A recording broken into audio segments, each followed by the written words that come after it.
Okay, Dr. Engel, would you like to come up and say a few words while he's making his way up here? Dean Johnson, thank you for that message. I did neglect to recognize Dean Kopsel, Chair of Environmental Horticulture. Sorry about that, Dean. Thanks for being here. Dr. Engel. Thank you. And Dr. Johnson, thank you for your presentation. He's off to a fabulous start, fixing things that need to be fixed, looking forward to the future and optimism for the future. He's excited. We're all excited about what will be sooner rather than later. So, Andre, I'm just so glad you're here. Thank you for leading such a well-respected organization.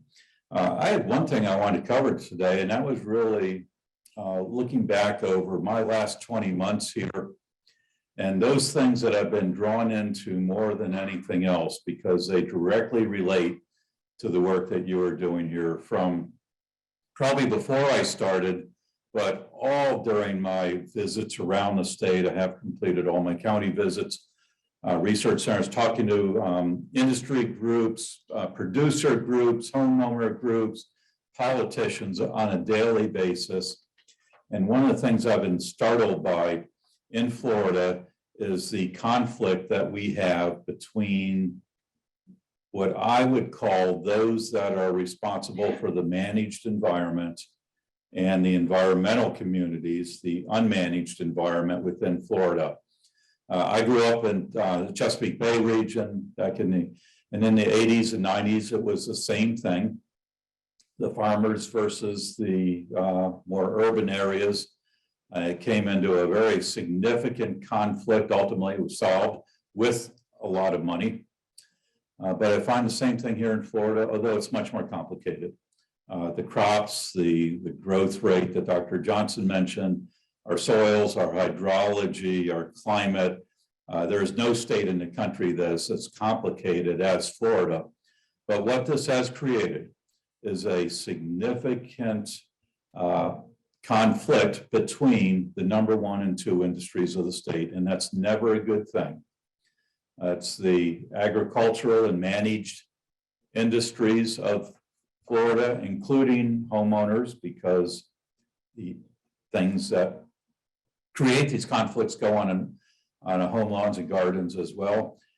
So that's the number 2 industry. And number 1 industry is obviously tourism. And at least while we understand that that is not totally dependent upon, for example, the nutrients that we apply in farms upstream, certainly a lot of the people in the state see it that way. A lot of the politicians in the state see it that way. So we live in a state where the number 1 and 2 industries are in conflict. I've been at many environmental meetings around Florida where they tell me the solution to all of the water quality problems, so whether it's springs or groundwater or estuaries, tributaries, or even the coastal areas, the solution is to put most of what you in here do out of business, to close down the farms, to stop people from having lawns, to stop people from managing the outside of their homes through a good-looking landscape. We all understand that that's neither possible nor desirable, but there are plenty of people in the state who think that is the proper approach. I've also been with farming groups that will take no responsibility for any of the problems that we have, that they will say it's the fact that we have too many people in Florida, it's growing at 1,200 people a day, we have malfunctioning septic tanks, we have sewage treatment, and we have lawns that are being fertilized that is mostly unregulated. That's not right either, because agriculture does have a role in all of this. You know exactly where and exactly what the cause of the water quality problems we have, I think, are still debatable. But we all understand that everyone is responsible for the issues that we are dealing with in Florida. Every single person in Florida is a contributor to water quality issues for the state, and so we all have a stake in the solution. Number 1 industry versus the number 2 industry. Particularly in agriculture and the nutrients that are applied. Many of our soil test recommendations for fertilizer application are simply old. They were right when they were produced. They're not sometimes not right today. Yield goals have changed. Cultural practices have changed. We need to apply different amounts of fertilizer. we are dealing with those issues now. These are things that are at the front and center of all of the water issues that we are talking about in Florida. So Dr. Johnson's right. We've been well funded this year, probably the best year in many. Over $8 million for fertilizer test recommendations and BMPs.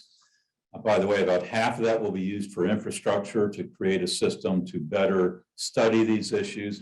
The other half, hopefully, is long-term support for research, education, and extension to get out that information and study new solutions for the people who need it. So we think probably next year we'll get about half that amount because we hopefully will at that point have the infrastructure in place. But I see that as long-term funding for a lot of what you do. The governor's office, by the way, was almost exclusively responsible for the over $2 million that will go to benefit directly what a lot of you doing here. They understand the conflict that we have between number one and number two in the state, two industries, and hopefully they some of this funding will be used to address those issues. Our workload funding was also fully funded, and I think next year is going to be a good year as well. So money will not be our limitation. Our limitations will be creative thinking and our ability to find new solutions to very, very hard problems.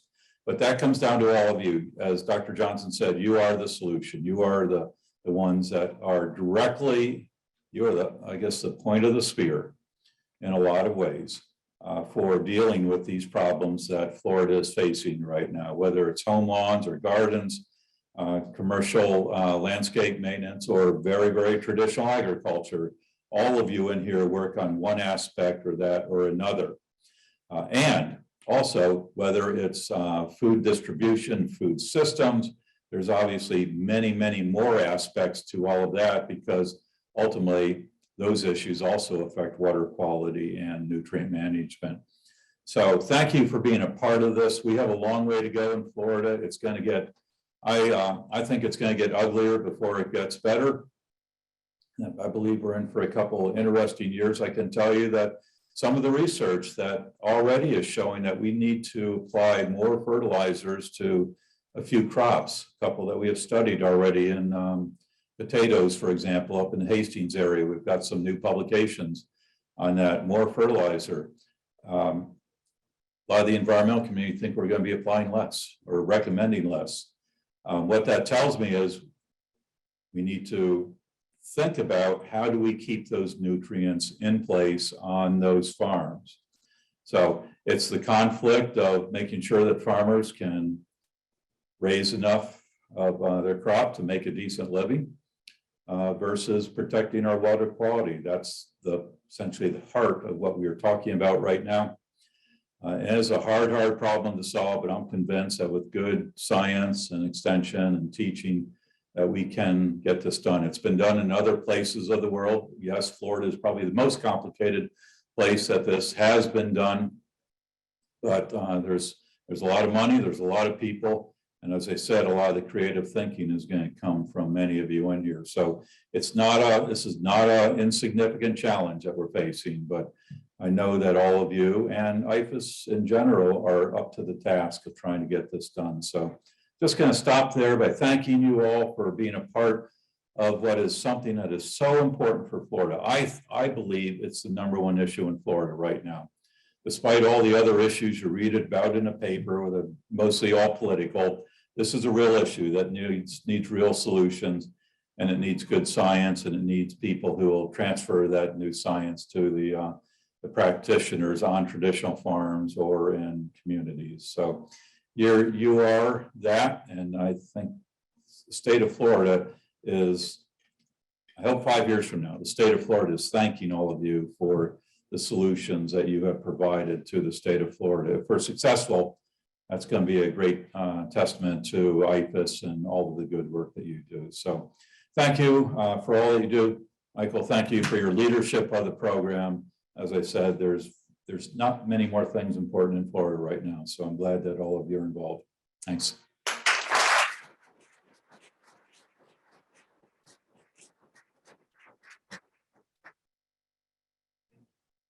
Thank you, Dr. Angle.